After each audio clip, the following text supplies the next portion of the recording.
order yang telah dia layani dari pesanan di aplikasi. Ya. Jadi dia nggak menerima gitu ya kalau Anda nggak pesan dari aplikasi. Kemudian pengguna jasa. Pengguna jasa itu penumpang kalian ya, memanfaatkan aplikasi untuk mendapatkan layanan transportasi. Itu memanfaatkan aplikasi tersebut untuk pesan. Ya, kita nggak bisa pesan langsung, misalnya kemarin udah dapat nomor handphonenya, langsung chat. Belum tentu pengemudi tersebut sedang longgar atau sedang off, sedang tidak melayani penumpang lain. Jadi kita lebih enak menggunakan aplikasi tersebut ya, yang melayani lebih banyak dan beragam. Oke, next. Baik, terus penyedia jasa transportasi online di Indonesia itu apa saja gitu ya?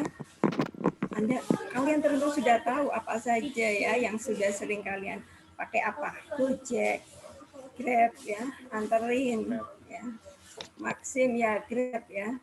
Kemudian banyak sekali ya, ada Bonceng, ada Okejek, Indojek, Teknojek, Hellojek, Gojek, Jack yang lain yang lokal,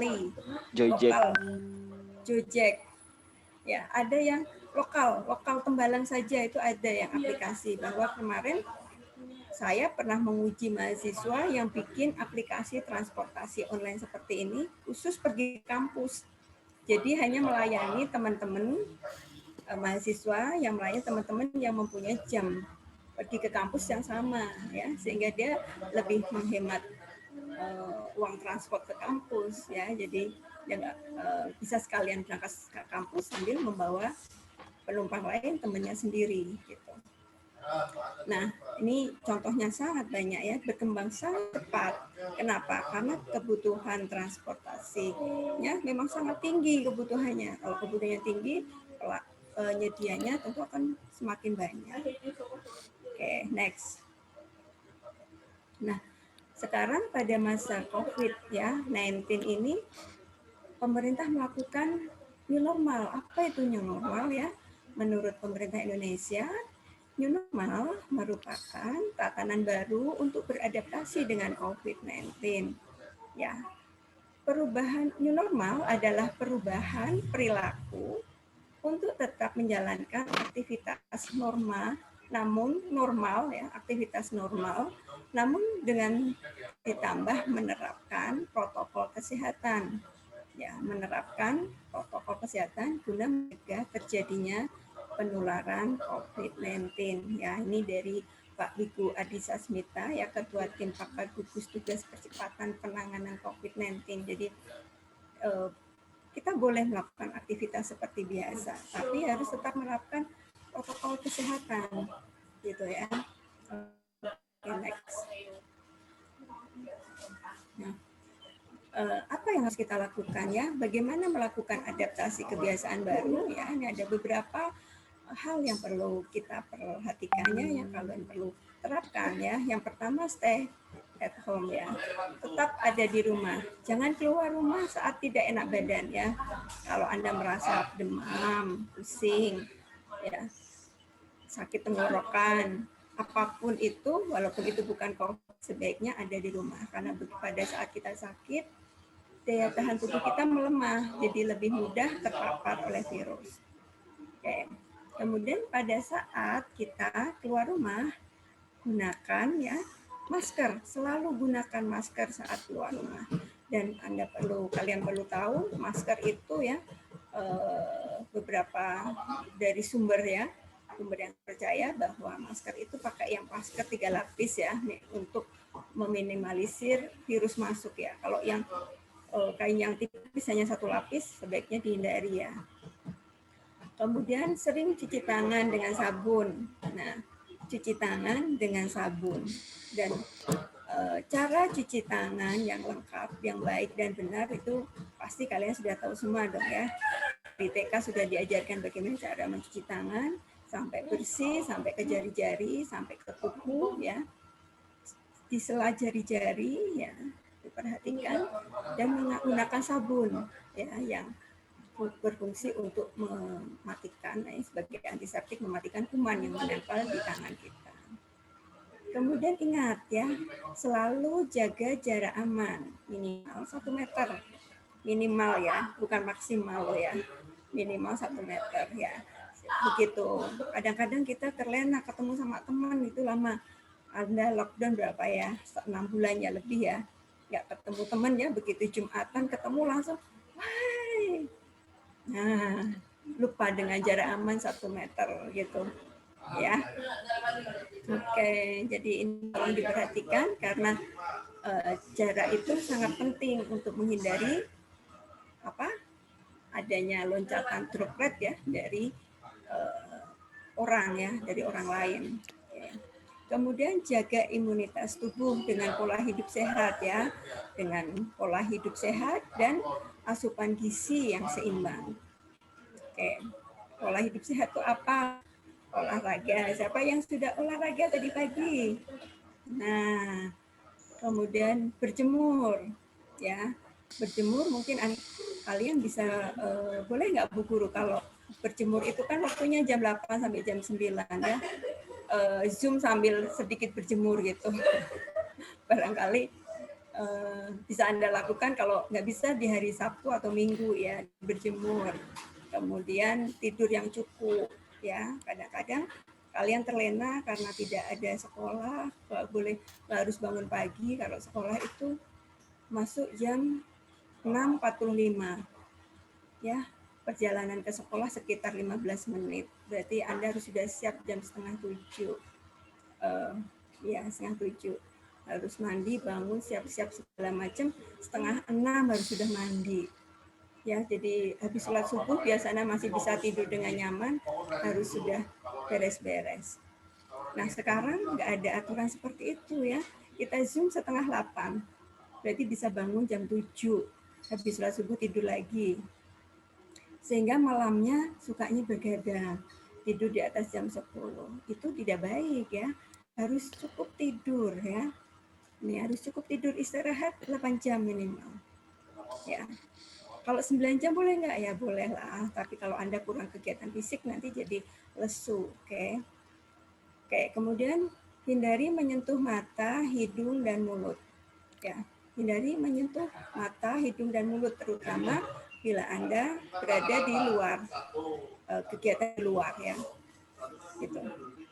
Jadi tangan kita mungkin terpapar dengan bakteri, kuman-kuman yang ada di luar. Kemudian bila batuk atau bersin, tutup dengan lengan atau tisu ya. Yang terakhir, kemudian ikuti perkembangan informasi yang terpercaya. Jangan mengikuti perkembangan dari sosial media yang mungkin hoax. Ya. Jadi yang terpercaya aja. Oke. Next.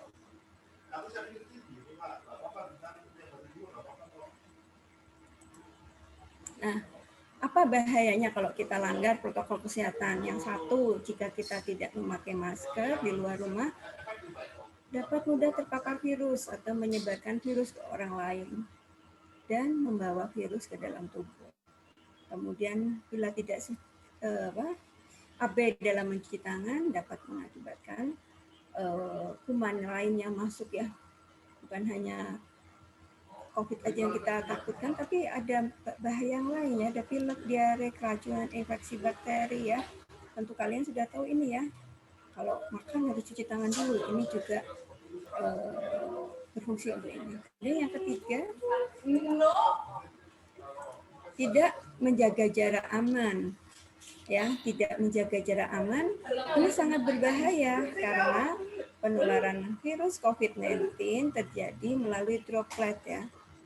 Droplet ya. Kalau droplet itu tidak akan mungkin lebih dari 1 meter ya, kecuali dropletnya dikeluarkan dengan sekuat tenaga ya. Oke. Next. Nah, apa yang harus kalian lakukan ya untuk apa yang harus kalian hindari ya selama pandemi. Nah, nih, yang pertama dianjurkan tidak mengobrol, makan dan minum saat berada di transportasi umum, saat berada di luar, saat berada di lokasi yang public space ya, berada di ruangan terbuka umum atau ruangan-ruangan umum ya, mungkin di ruangan perbankan atau di mana ya, jangan mengobrol apa nggak boleh ngomong sama sekali, boleh tapi secukupnya ya, hindarkan makan dan minum. Kenapa gitu ya? Berdasarkan penelitian dari CDC itu adalah Center of Disease Control dari Amerika Serikat ya, menyebutkan jika saat orang melakukan kegiatan mengobrol itu ada droplet-droplet kecil yang keluar. Ya, ini Edward Faisal ya, dokter spesialis penyakit dalam dari Junior Doctor Network ya. Dia bilang seperti itu. Ya, jadi kita hindarkan, jangan terlalu banyak ngomong kalau pada saat kita berada di luar ya, untuk menghindari seperti itu. Oke, next. Kemudian dilarang berkumpul ya, makanya Anda kalian nggak boleh masuk sekolah dulu ya, karena emang dilarang berkumpul ya. Nanti pada waktunya nanti ada waktu yang tepat kapan kita bisa berangkat sekolah kembali. Ya, dilarang berdekatan dan dilarang berkumpul adalah tindakan penting yang dilakukan untuk menghentikan atau setidaknya memperlambat kecepatan penyebaran virus corona ya, COVID-19 dengan melakukannya. Orang yang terinfeksi virus, baik yang menunjukkan gejala sakit maupun yang tampak sehat, tidak menularkan virus ke orang-orang yang sehat.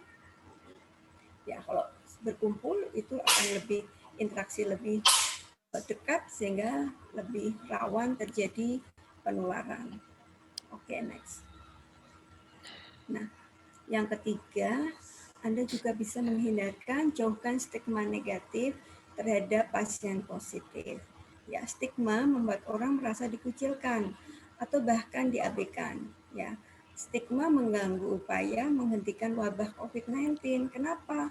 Karena orang takut periksa ke dokter, takut nanti kalau jadi positif, teman-temanku menjauhiku, tetanggaku nggak mau lewat depan rumahku, ya. Jadi kayak mengerikan gitu, sehingga orang-orang yang terjangkit gejala COVID jadi nggak mau ke rumah sakit, nggak mau periksa, sehingga nggak bisa diketahui dan nggak bisa diobati. Nah, tentu ini akan sangat berbahaya bagi lingkungan sekitarnya. Ya, jadi cara melawan stigma yang pertama, jangan berbagi ketakutan. Kalau ada teman kita, saudara, tetangga ya yang seperti itu, ya kita beri motivasi ya, jangan tambah takut-takutin. Kemarin tetangga saya kayak gitu, besoknya meninggal. Waduh, jangan ya. Jadi tetap dikasih motivasi ya. Ya, serta jangan memojokkan mereka yang terkonfirmasi positif atau tenaga kesehatan ya, nakes ya, dan pihak lain yang bekerja untuk mengatasi wabah, misalnya supir ambulans, keluarga dari supir ambulans itu ya, langsung dijauhi dari masyarakat, itu tidak benar ya. Kita support ya, kita dukung mereka supaya bisa bekerja ya, untuk kita semua sebenarnya mereka bekerja. Oke, yang kedua, tunjukkan empati dan kasih sayang pada orang yang diketahui terkena virus ya. Empati banyak caranya ya, mungkin kita bisa kirimi mereka makanan yang sehat ya, jus gitu ya, makanan-makanan, kemudian dikirimi kalimat-kalimat motivasi lewat medsos gitu ya, lewat WA ya, WhatsApp atau apa, gambar-gambar yang menghibur gitu, sehingga dia merasa mempunyai teman ya, punya saudara, merasa didukung, sehingga dia punya motivasi saya harus sembuh gitu ya. Kemudian cari tahu informasi yang valid dan terpercaya tentang COVID-19 untuk menghindari berita hoax ya. Mengetahui fakta akan mengurangi ketakutan dan kecemasan ya. Ya, oke, next. Kemudian selanjutnya yang keempat, hindari berjabat tangan dan salam siku. Karena ketika menyapa orang, sebaiknya hindari salam siku, karena itu akan menempatkan Anda dalam jarak kurang dari 1 meter dengan orang lain. Jadi kadang salam siku gitu. Salam siku itu kan semakin dekat ya. Ya, salam siku itu makanya akan semakin dekat karena kurang dari 1 hasta. Ya, setengah hasta kan kalau siku itu. Alternatifnya apa ya? Ini kalau dengan Bapak Ibu guru kita bisa pakai salam namaste ya, mengaturkan kedua tangan ya, kita menghormati, kita nggak bisa cium tangan ya, tapi tanpa mengurangi hormat kita bisa menggunakan kedua tangan yang meletakkan kedua tangan, atau salam dari hati ya, yang meletakkan ya telapak tangan kanan di dada kiri kemudian membungkuk ya, biasanya untuk menghormati orang-orang tua, tetangga kita lewat di depan mereka ya, atau menyapa mereka gitu ya, atau salam sport ya yang lebih oke ya di kalangan anak kalian ya. Salam ini biasa disampaikan dengan ucapan left long and close ya. Oke. Next. Yang kelima ya, hindari kekurangwaspadaan ya. Waspada terhadap hal-hal yang terjadi di luar. Karena Anda sekalian semua harus peduli dan melindungi anggota keluarga. Dalam keluarga yang paling rentan terpapar virus COVID-19 adalah orang tua. Hal itu disebabkan semakin usia kekebalan tubuh semakin bertambah usia, kekebalan tubuh manusia akan semakin lemah ya, seperti orang tua kita, eyang, ya, mungkin Bude, Pak D ya, yang sering berinteraksi dengan kita, atau yang bekerja di tempat kita ya, yang usianya sudah di atas 45 tahun ya, itu sangat rentan ya tertular COVID-19. Pencegahan terpaparnya virus COVID-19 tidak hanya tanggung jawab masing-masing individu, namun juga tanggung jawab seluruh anggota keluarga yang tinggal serumah. Berikut upaya pencegahannya: sebisa mungkin batasi interaksi dengan orang lain. Lakukan tindakan pencegahan penyebaran COVID-19 saat berinteraksi dengan orang lain. Jika merasa sakit dan muncul gejala COVID-19, segera hubungi penyedia layanan kesehatan sebelum 24 jam ya, segera periksa ya, segera berobat ya. Ini beberapa daftar komorbid atau penyakit penyerta pada orang yang terpapar virus COVID-19 akan berakibat fatal ya. Yaitu yang banyak ditemukan di Indonesia adalah hipertensi, diabetes, penyakit jantung, penyakit paru, dan penyakit gangguan nafas lainnya. Ya, Anda harus sayangi keluarga Anda ya. Oke, next. Ya. Yang keenam ya, hindari kawasan dengan tingkat persebaran tinggi. Kemarin sudah pada ngisi kuesioner ya, dari kuesioner itu didapatkan data ya, data kalian seperti ini ya, 62,9, 63% kalian berada di Banyumanik, 23,6% berada di Tembalang, 2,2% ada di Pedurungan yang warnanya sangat merah mencekam ini. Ya, merah artinya apa? Sangat tinggi. Nah, jadi yang merah saja itu tinggi ya. Jadi sekitar lebih dari 85% kalian itu tinggal di tempat yang mempunyai tingkat penyebaran tinggi dan sangat tinggi. Kalian harus sangat hati-hati dan waspada. Ya, tetap gunakan, boleh pergi keluar rumah tapi tetap gunakan protokol kesehatan. Oke. Lanjut. Nah, bagaimana kebiasaan baru pada ojek online? Nah, nih, pengemudi yang pertama ya, beberapa ojek online ya, Grab, Gojek dan lain-lainnya, pengemudi melakukan inspeksi kendaraan sebelum dan sesudah digunakan. Kalau kalian juga bisa mengingatkan, Pak, sudah diinspektan belum ya kendaraannya, tempat duduknya gitu. Kalian bisa memintanya ya, boleh memintanya ya. Kemudian ingatkan juga pengemudi menggunakan masker, sarung tangan, dan jaket lengan panjang. Kalau nggak pakai masker, Anda boleh menolak ya dan mengingatkan pakai masker dulu gitu. Ya, kemudian yang ketiga, pakai penyekat ya, disarankan pakai penyekat untuk menjaga jarak penumpang dan pengemudi. Ya, kemudian yang keempat, penumpang Anda kalian sendiri bawa helm sendiri, jangan pakai helmnya Gojek. Kenapa? Karena helm itu kemungkinan dipakai secara bergantian dengan penumpang lain. Nah, kalau Anda pakai helm sendiri itu akan lebih aman ya. Kemudian prioritaskan pembayaran non tunai ya. Non tunai pakai apa saja boleh ya. Kemudian selalu gunakan hand sanitizer sebelum dan sesudah menggunakan ojek online. Next. Nah, bagaimana pakai taksi online? Ya, hampir sama.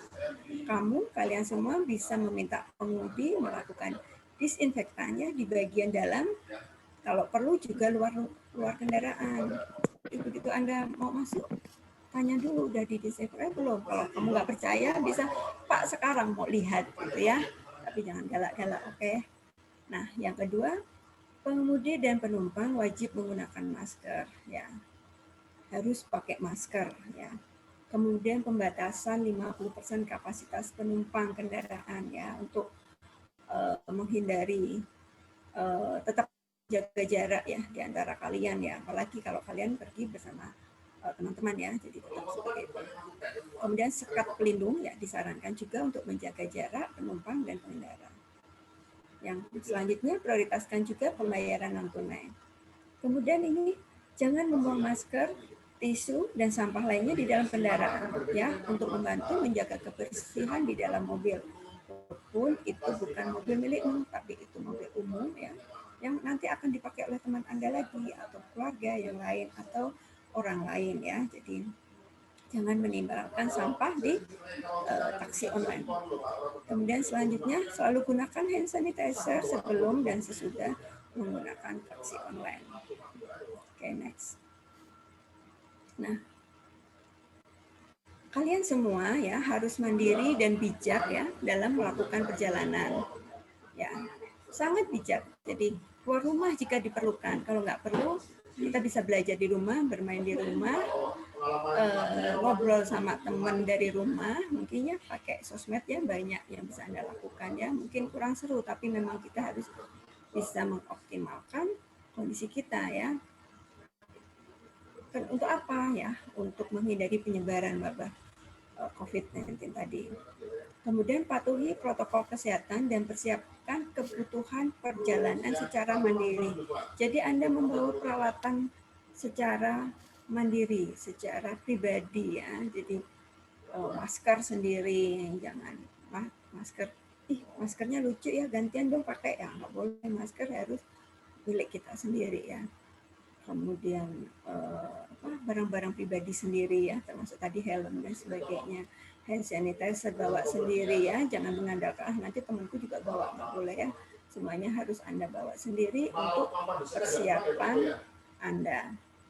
Kemudian jaga jarak aman saat menunggu jemputan dari kendaraan online. Nah ini yang kadang-kadang kalian lalai, kita semua lalai. Jadi begitu menunggu garing ngobrol. Nah itu yang nggak boleh ya, karena kalau begitu ngobrol jarak amannya jadi berkurang. Kalau mau ngobrol pakai line ya, atau chattingan pakai apa kalian? Ya, jadi temanmu di sebelah sana, 1 meter di sana, kamu di sini linean aja ya. Jadi cara asik untuk ngobrol. Oke. Kemudian gunakan transaksi non tunai ya. Gunakan transaksi non tunai ya. Oke, next. Nah, untuk menghindari COVID-19, ingat 3M ya.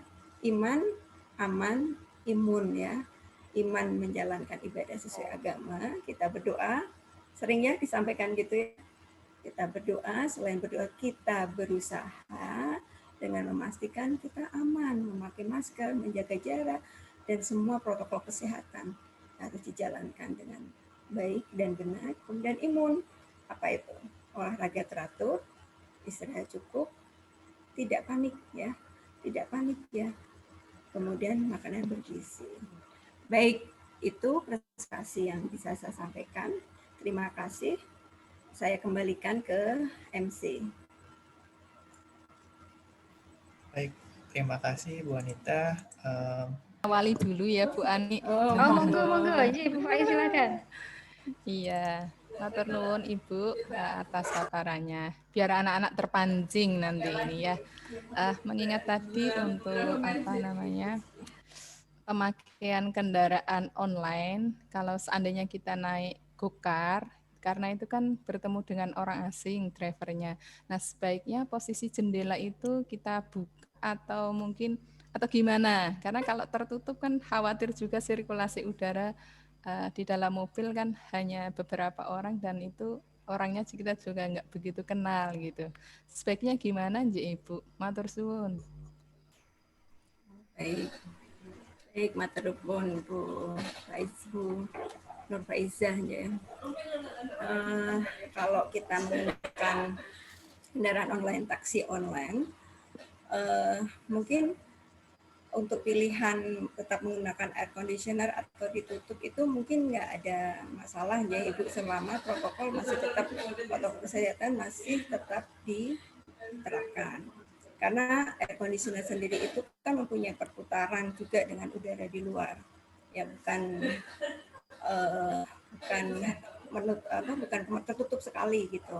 Tapi kalau kita sangat khawatir gitu ya, kok tiba-tiba supirnya kok bersin atau gimana, nah barangkali kita bisa meminta kepada supir untuk membukakan jendelanya biar udara lebih banyak gitu untuk masuk gitu. Karena kondisi membuka jendela itu kadang tidak terlalu disarankan karena kondisi lalu lintas yang macet itu juga kadang membuat pencemaran itu juga bisa mengganggu kondisi kita juga di jalan begitu. Jadi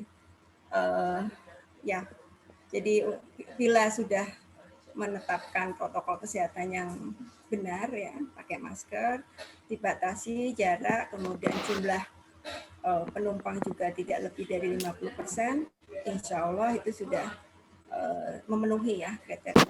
Yang terinfeksi COVID-19. Nah, pertanyaannya adalah berapa lama COVID-19 dapat bertahan di permukaan benda, kayak di tangan saya atau di.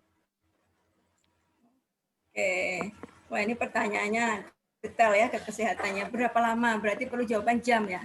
Jam atau hari atau detik ini perlu jawabannya? Jam.